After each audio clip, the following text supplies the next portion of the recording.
Si vous percevez le frisbee comme un accessoire de détente estivale, utilisé entre une séance de bronzage et un plongeon, voici de quoi bousculer vos a priori, l'Ultimate Frisbee.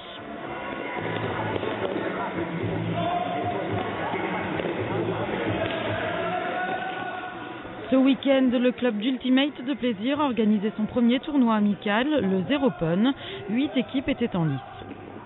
C'est un sport de progression, de gestion de l'espace, c'est-à-dire qu'une équipe doit par passes successives arriver jusqu'à l'embut adverse qui se situe au fond de la zone, un peu comme au rugby.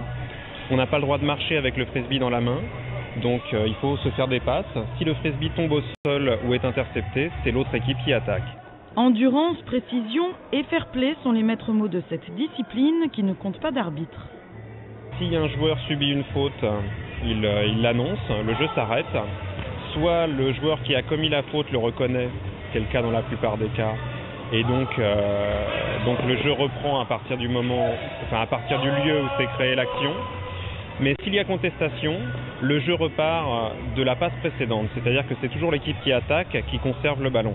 Né aux États-Unis en 1968, ce sport collectif mixte s'est exporté en Europe dans les années 80. La France compte aujourd'hui 1000 licenciés pour une cinquantaine de clubs.